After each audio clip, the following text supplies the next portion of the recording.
Vairagya means dispassion or non-attachment, and this is dispassion or non-attachment which may be the result of two things.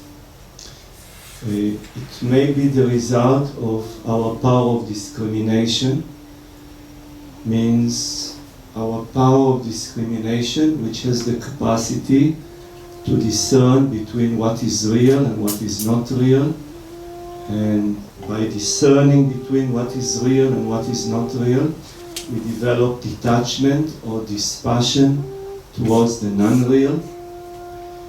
This is one thing.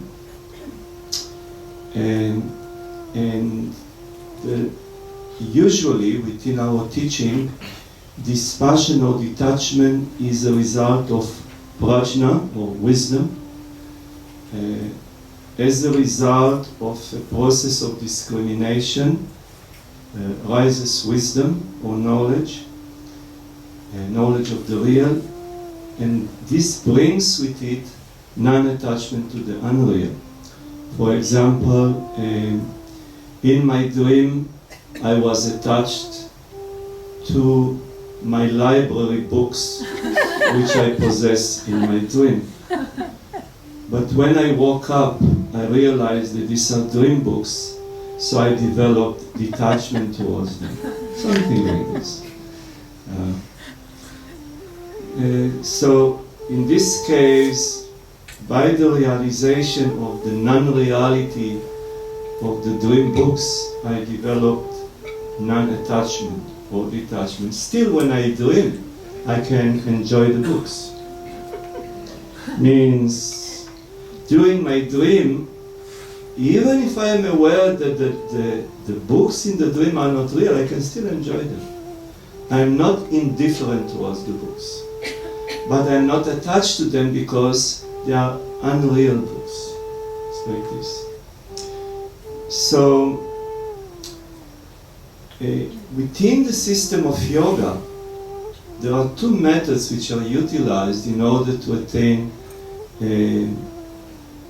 self-realization. And the two methods are described as abhyasa and vairagya. Abhyasa means constant, steady spiritual practice combined with dispassion.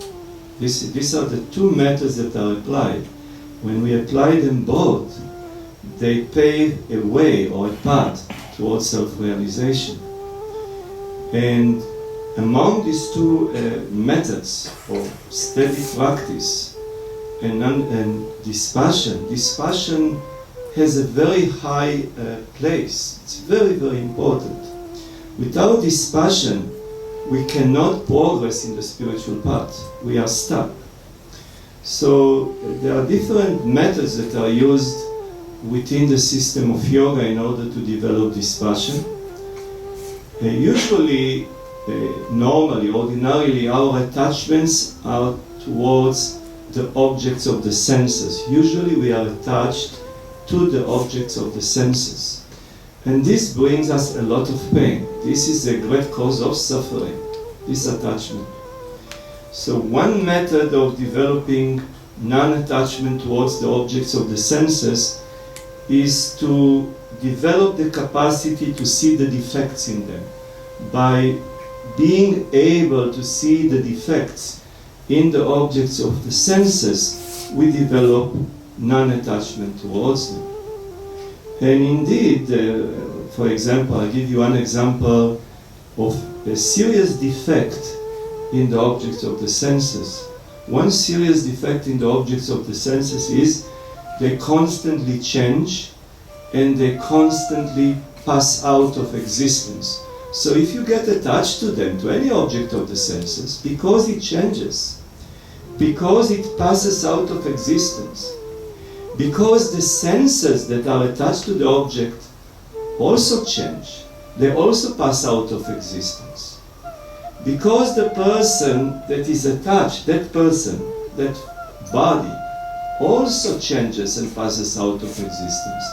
Therefore, if I look, I can see that if I stay attached to this object, Pain is assured, suffering is assured, due to change, due to the decay and disappearance of the object to which I am attached, due to the change in the person that it is attached.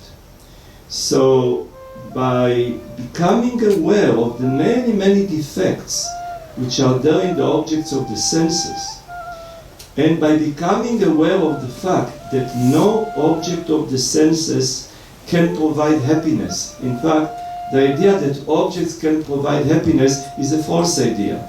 With a little discrimination, we can see that happiness does not come out of objects. Objects do not produce happiness, neither they are a source of happiness. So to become attached to them in the hope of happiness is a mistake. So by seeing this, by seeing the defects within the sense objects, I develop non-attachment. This is one way. This is called the negative way of developing non-attachment. Then there is another method of developing non-attachment. In the light of the higher experience that we experience in the spiritual path, the lesser happiness that we experience as a result of attachment to the objects of the senses becomes insignificant. Means, if you are a millionaire, the 10 cents that you find on the road become insignificant for you. When you are a millionaire or a billionaire, the 10 cents are included in your billions. You will not be attached, you will have no cravings towards the 10 cents. When you have innumerable precious stones, diamonds, rubies, and so on, you will not be attached to the imitation, to the pieces of glass. So when you have the happiness, the felicity that comes as a spiritual experience, as a result of the higher spiritual realizations, means the bliss of the spiritual realization is so vast, so enormous, so deep, that by comparison to it, the pleasures of the senses pale.